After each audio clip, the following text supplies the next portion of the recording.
గౌరవనీయులు మాజీ deputy CM గారు స్టేషన్ గన్పూర్ మాజీ ఎమ్మెల్యే తాటికొండ రాజయ్య గారిని మాట్లాడాల్సింది.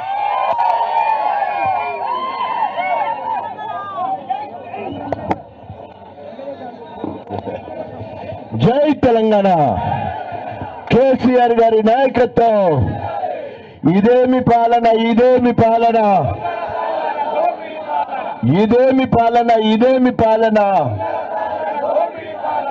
ఈరోజు మన దయాన్న ఎర్రబెల్లి దయాకర్రావు గారి ఆధ్వర్యంలో రైతుల పక్షపాతి కేసీఆర్ గారు ప్రవేశపెట్టిన రైతు సంక్షేమ కార్యక్రమాలన్నిటి తుంగలో తొక్కి ఆనవాళ్లను సైతం లేకుండా చేయాలనే ఆలోచనతో ఈరోజు నరరూప రాక్షసుడు, ఒక సైకో, ఒక నియంత రేవంత్ రెడ్డి ఈరోజు రైతుల మీద కక్ష కట్టి రైతు వ్యతిరేక కార్యక్రమాలు చేస్తున్న దానికి నిరసనగా ఈరోజు అభివక్త వరంగల్ జిల్లాలో మరి పెద్దలు దయన్న ఆధ్వర్యంలో ఈరోజు రైతుల పక్షాన ధర్నా చేసి ప్రభుత్వానికి నిరసన తెలియజేయాలని ఈ కార్యక్రమానికి అధ్యక్షత వహించిన పెద్దలు దయన్నకు, అదేవిధంగా మనందరి ఆరాధ్య దైవం అందరికీ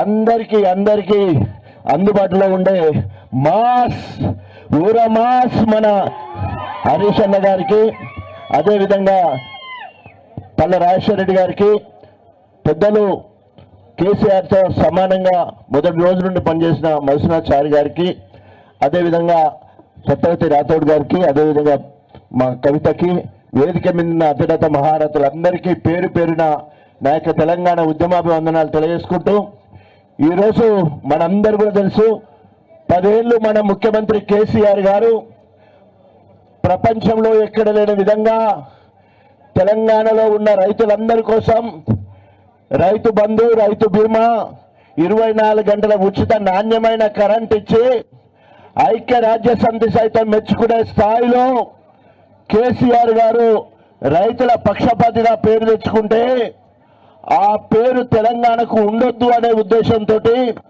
రైతుల పాలిట రాక్షసుల లెక్క ఎక్కడ కూడా 24 గంటల కరెంటు రావడం లేదు, రైతు బంధు ఇవ్వడం లేదు.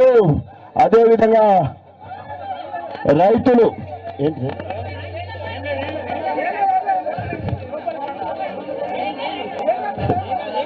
ఏ తొండలు మనవలు ఏం చెప్తాయి,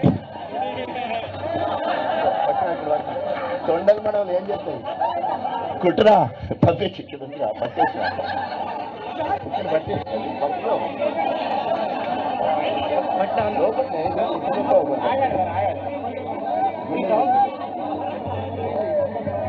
లోపల పట్టి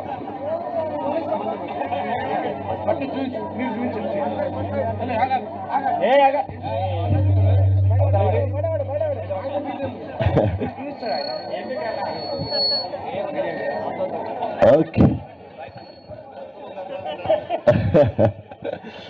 ఆ రకంగా ఈరోజు ఎన్ని అడ్డంకాలు వచ్చినా, ఎంతమంది రేవంతులు వచ్చినా కూడా ఇవాళ హరీష్ అన్న గారు సవాల్ చేసి డిసెంబర్ 9 సోనియా గాంధీ పుట్టినరోజు 70 లక్షల మందికి 40,000 రుణాలు మాఫీ చేస్తారని చెప్పేసి 40,000 కోట్ల రుణాలు మాఫీ చేస్తారని చెప్పి రైతు తీర్మానం చేసి మళ్ళీ మేనిఫెస్టోకి వచ్చే వరకు దాన్ని తగ్గించేసి క్యాబినెట్కి వచ్చే వరకు 31,000 కోట్లు 42 లక్షల మందికి ఇస్తారని చెప్పి చివరిగా హరీష్ అన్న సవాళ్ళు అందుకొని 15 ఆగస్టుకు మొత్తం ఇస్తాడని చెప్పేసి మరి అందులో సగం కూడా ఇవ్వకుండా ఎక్కడ వస్తుంటే హరీష్ అన్న వస్తూ ఉంటే మా గణపురం ప్రాంతం నుండి అంటే స్టేషన్ నుంచి ఇక్కడ వస్తుంటే అందరూ చూస్తే 20,000, 30,000, 50,000 ఎక్కడ కూడా మాకు మాఫీ కాలేదని చెప్పి ఇచ్చే పరిస్థితి. వెరసి 40% కూడా ఎక్కడ కూడా రోడ్లు మాఫీ కాలేదు. మరి అలాంటి పరిస్థితులలో ఇంకా సిగ్గు శరం లేకుండా ఈరోజు తెలంగాణలో ఇంకా ఏ ముఖమే స్థితిలో ఎవరికి ఏ మంత్రి ఏం మాట్లాడుతున్నారో ఎవరికి తెలుసలేదు. స్వయంగా వ్యవసాయ శాఖ మంత్రి తుమ్మల అంటాడు ఇప్పటి వరకు 42 లక్షల మందిలో 22 లక్షల మందికి ఇచ్చినాం, ఇంక 20 లక్షల మందికి ఇవ్వలేదంటాడు.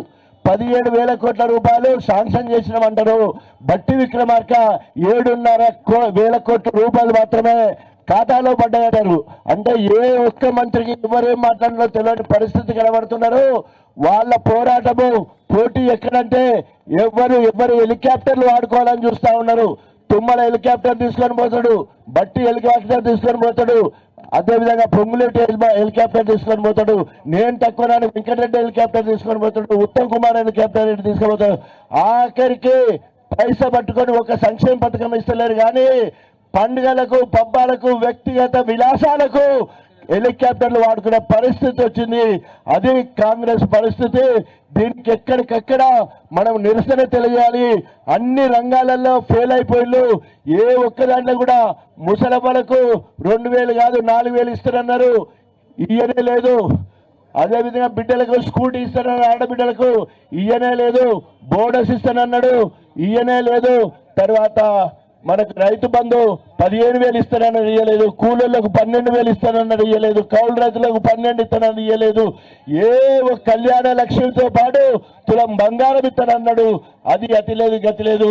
ఇన్ని రకాల ప్రజా వ్యతిరేక విధానాలు అమలుస్తే మరి ఇది ఎప్పుడో ఆఖరిలో 3 ఏళ్ళు అయినాక 4 ఏళ్ళు అయినాక మరి రియాక్షన్ రావాలి ప్రజల నుండి. కానీ 3 నెలలు కూడా దాటకముందే, ముచ్చటగా 3 నెలలు దాటకముందే ప్రజలందరూ కూడా తిరగబడటానికి సిద్ధంగా ఉన్నారు. ఎప్పుడు ఏ ఎలక్షన్లు వచ్చినా మరి దయాన్ని ఉన్నాడు ఇక్కడ. రేపు స్థానిక ఎన్నికలు వస్తున్నాయి.